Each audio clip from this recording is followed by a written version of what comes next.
Hello and welcome to another episode of Butterfly Kisses, a journey of spiritual transformation. I am your host, Amy Gray-Cunningham, and happy Thanksgiving, everyone. I hope you've had a wonderful time eating turkey and stuffing and all the trimming with family and friends.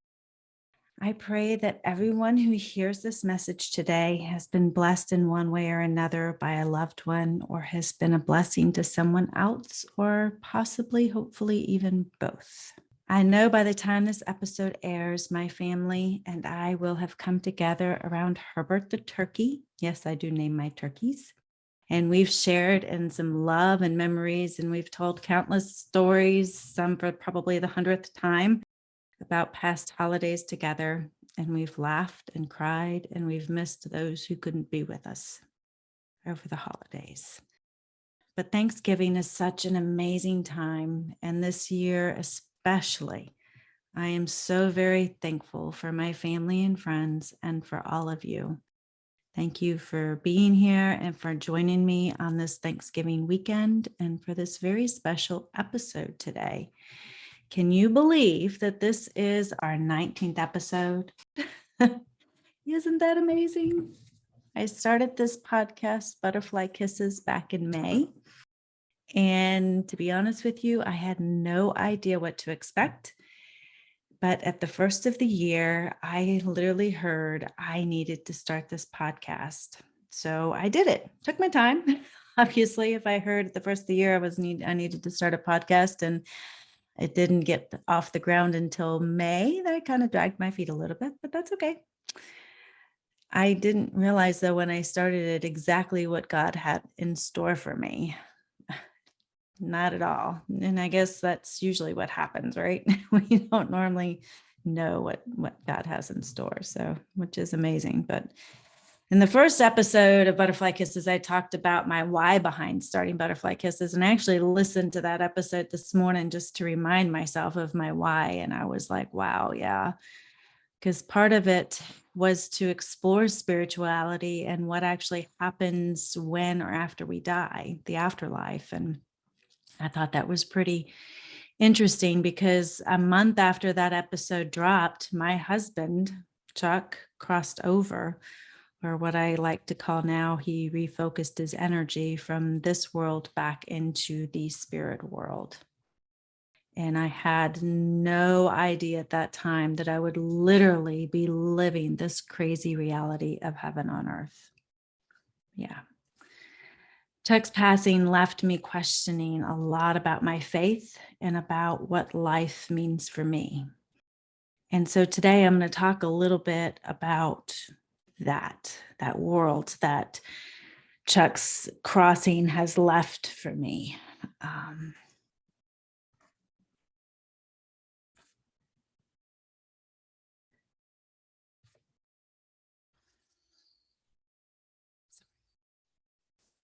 Chuck is my best friend. He's my partner in life, and he's my partner in death. He's taught me a lot. And for a long time now, I've had this gift of being able to hear spirit. Whether some people call it a gift or not, I don't know. But when my grandmother passed, she came to me to say goodbye. And that was the first time I can remember seeing, quote unquote, a ghost. But I know as a child, I always had, invisible friends that now I believe to have been angels or spirits. And as I got older, as they say, I put away childhood things or childish things and chose not to believe in those invisible spirits anymore, those invisible friends. But I really believe that they were my angels or my spirit guides that I played with and talked to. My grandmother and I, even as a child, we always had a very special connection. And when she passed, that connection grew even stronger. And as I've mentioned in previous episodes, she still sends me pennies as a reminder that she continues to work with me in this world, and she is still one of my guides. And then, of course, there's my dad, whom, I believe has grown spiritually by working with me and other family members, not just me, in both the spirit and the physical world. Because I believe that just because we leave this body, it doesn't mean we stop our spiritual evolution. We continue growing. My father has helped me heal many of my demons as I've helped him. And he sends me butterflies as signs that he's around and still present in my life. And sometimes I get butterflies as, signs in emails, or I get butterflies and signs on cards, or I get an actual butterfly that shows up at, in the middle of winter when butterflies aren't supposed to be around. So it's really kind of cool when you're open to the signs from the spirit world, what happens. And it's amazing. But when Chuck unexpectedly left this physical world, I knew he would find a way to connect with me because of the connection I had with my father and my grandmother. And he has found some very interesting ways to connect. And I'll explain some of his little funny antics here in a minute, because some of them has been really funny. When Chuck was in the physical body, he didn't necessarily believe in an afterlife. And he actually told me once that when you die, you die. There is just nothing else. You just die. He didn't believe in a spirit life. He didn't believe in angels. He didn't believe in life after this life. And I just didn't believe that. And I told him, how can you believe that? How could I believe that? Especially with my experience with my dad and my grandmother. And my experience with God. How could I believe that? But I honestly didn't expect to experience what happened after he had crossed. It has opened my life, my spiritual life, my intuition, my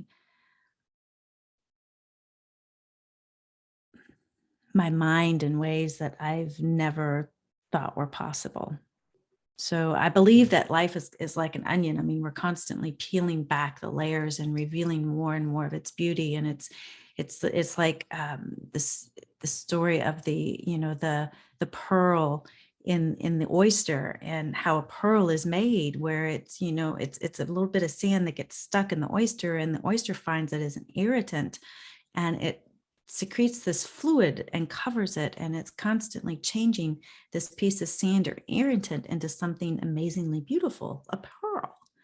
And life is just this way. We are constantly changing and growing and seeing situations, people, opportunities from a different perspective, and we become like this pearl. It's something that starts off as an irritant can become something beautiful if we allow it to. And on June 5th of this year, Chuck closed his eyes in this physical world and reopened his eyes in the spiritual world. He was reborn, literally. I feel sure of it. And I'm sure he felt amazing, as if he was lighter and freer and somehow a new man. And he was probably thinking, look at me, I'm still alive. I'm still alive. Can't you see me? I'm still alive. I'm free. I'm free. I know that's what he was saying.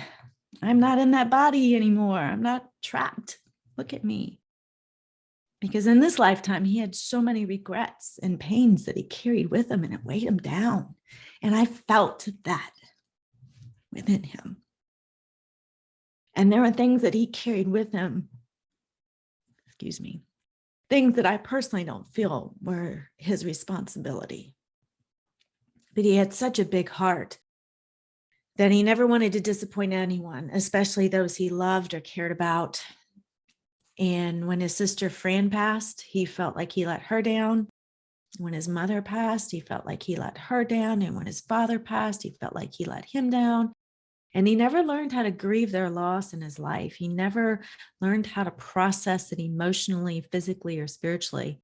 And I don't know whether it was pride, or whether he felt he needed to be strong for me or for his sons, or whether he felt that suffering in silence was some form of penitence that he needed to do, because he didn't feel like he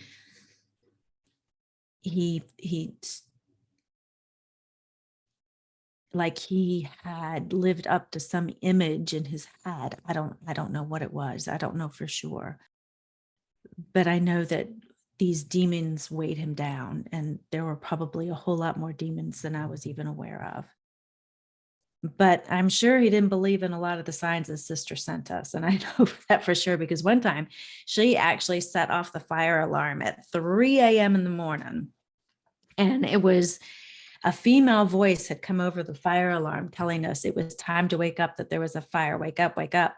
And our fire alarm was not voice activated. It was just a regular fire, smoke detector on the ceiling.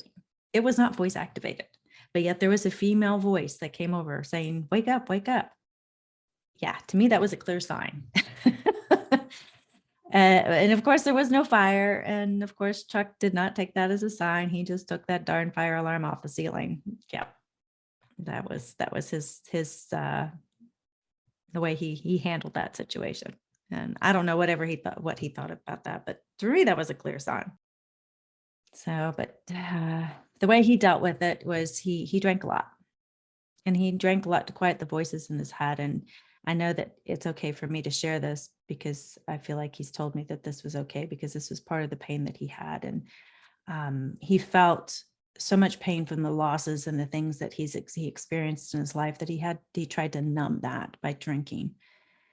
And I tried to help him so many times, but only he could help himself. And he just wasn't ready. And he wasn't ready until he refocused, until he woke up.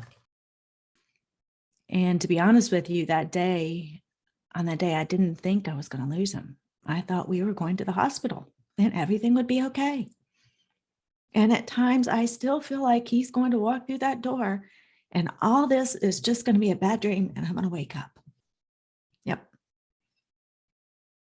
But the thing is, I'm learning is that this is all a dream. Life is a dream. And when we wake up in heaven, and that is the real world. And I know some people are like, what in the world is she saying? That is like the strangest thing in the world for somebody to say, because I didn't believe it. And this is one of the things that I'm learning. I know it sounds strange to hear me say, but how can we say that something we can't touch, taste, or see with our five senses can be real?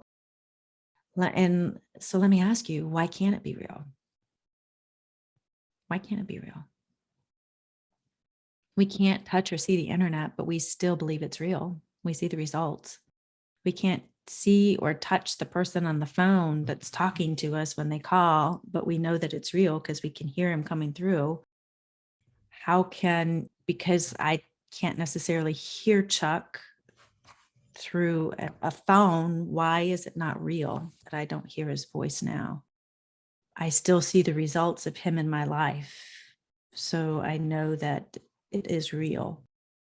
and I'll explain those results here in just a few minutes, but I'm experiencing, or I'm discovering through my experience with Chuck, that just because we leave our physical bodies, we don't die. Who we are continues to live on. And Chuck still talks to me. I hear him in my head as if he's standing right here with me. He sends me signs just when I need them. In a previous episode, I talked about the adventures of the traveling feather.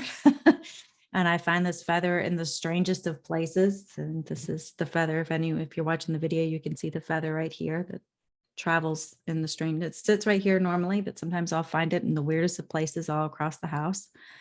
Chuck opens doors, literally, or he closes doors sometimes. I've had the bathroom door closed in the mornings when I wake up, and I did not close the door before I went to bed. And he tells me things I couldn't possibly have known by any other means but from him. And he's actually fixed my refrigerator once. Yep.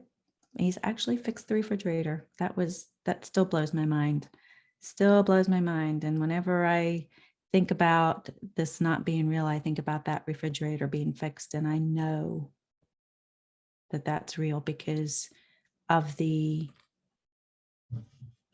event, the sign that happened. And I believe that our souls are just like everything else in this world is energy. And energy cannot be destroyed. It cannot be, it can only be transformed into something else. And our bodies are the vessels that allow us to experience ourselves in this three-dimensional world. And we get to create whatever we want in this world by the power of our thoughts and our actions. We are the powerful creators, just like the one who created us. God's energy runs through us, through this body, through our souls. God is us. And I used this analogy of the lake before, where God is the lake and we are all part of his vast ocean. And just because we are put into this vessel, this body, or just because we put the water from the ocean into another vessel, this body, we don't stop being the ocean water. We're just ocean water in a body. We're just God in a body, experiencing ourselves. And I had it explained to me, and it made sense. And I'm going to try to explain it to you, but it's like our lives are like a play, and we are the characters or actors that experience the play.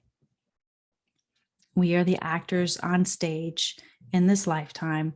And in this lifetime, I'm playing a cute white woman and with a modest background that has certain privileges. That's the lifetime I'm playing. That's the act I'm playing right now.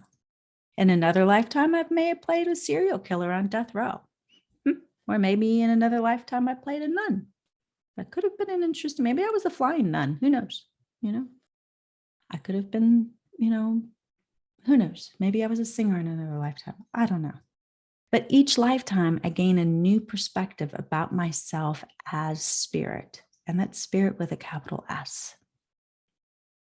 We become more aware of ourselves as spirit as we lose focus of the physical or the attachment to the physical, as we lose the need to be white or black or brown or male or female or this or that, as we just become, I am. We are spirit having a physical experience. We are here to experience ourselves and to be joyful. We are here to love. Loving one another has been one of my biggest lessons in this lifetime so far. Loving myself as well. And allowing myself to be just where I'm at, no matter where or what I'm doing. I have gotten mad at Chuck for leaving me. I have screamed at him. I have cried. I have thrown things. I have gotten mad at God. I have cursed. I've stomped my feet. I've gotten drunk and I've refused to feel. Literally. I have accepted. I have loved. I have found perfect purpose at times too. I have laughed at memories and have cried at them as well. But I am experiencing all of it. And it is completely okay.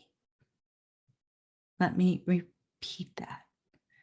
I am experiencing all of it, and it is completely okay. It is. I still hear Chuck and my grandmother and my dad and my uncles because I choose to. And I'm open to the possibility of connection to the other side, or this very thin veil that is right there. And I talk to all of them as if they're right here with me, because they are right here with us. And if there's one thing that I can leave you with, if you are grieving a loved one, if you have lost someone that you've loved, talk to them. Open the door to possibilities that they are listening to you and that they do want to communicate and that they do want to help you in this lifetime, that they do want to share in your experiences, all of your experiences, the good, the bad, and the ugly. And it's okay to feel what you're feeling and to go through what you're going through and to know that you are love. Let me repeat that again. To know that you are love, Love. God is love. You are God. You are love. And that's one of the things I'm learning right now and trying to accept at the same time, and know that I am the creator of my own experience, and that whatever it is I want to experience today is completely up to me. I wake up in the mornings sometimes and I'm like, okay, what is it I want to experience today? Sometimes it's, I just want to be pissed off. Okay, well, if that's going to further where I want to go, then I'm going to be pissed off today. And sometimes I wake up and I want to be joyful. And okay, I'm going to be joyful today. And there are times where I just get so mad because life is so different and it's not the way that I wanted it to be, because Chuck and I were supposed to be married for 50 plus years. And you know what? Chuck and I will still be married for 50 plus years. We're still together. We're still best friends. We're still partners in life and in death. And if I go on to love another, I know Chuck will pick that person for me, that soul for me. He is one of my guides now. He experiences everything with me too. And I love him more and more every day for that.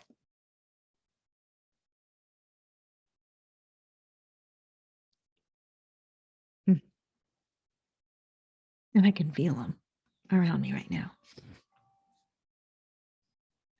So who knows where I'll be in another 7-8 months. And hopefully in May of 2022, when we're celebrating a year of having Butterfly Kisses as a podcast, we will see where we'll be at that point, and maybe we'll be celebrating another milestone. I hope we will be. And I hope that you will all still be with me and enjoying this podcast. And we will have more guests on talking about some other fun and interesting topics as we try to uncover this wonderful world that we are living in, and the afterlife and the angels and all sorts of crazy, wild topics. So please stay tuned and stay with us. And always remember to spread your gorgeous wings and continue flying, my friends. Thank you and happy Thanksgiving. Bye for now. Thank you for joining me on another episode of Butterfly Kisses, a journey of spiritual transformation. If you like what you've heard, please subscribe by hitting the subscribe button. This way you won't miss it when a new episode is released. Also join me on the Facebook page at Butterflykissespodcast. Here we can continue the conversations we've been discussing on these podcasts, and you can also ask questions of our guests as well. Also, if you're interested in learning more about Akashic Record readings, you can schedule a free 15-minute consultation with me on the Facebook page, or you can do so by visiting my website at amygray-cunningham.com. Again, thank you, and remember, always spread your gorgeous wings, my friend, and fly. Until next time, see ya.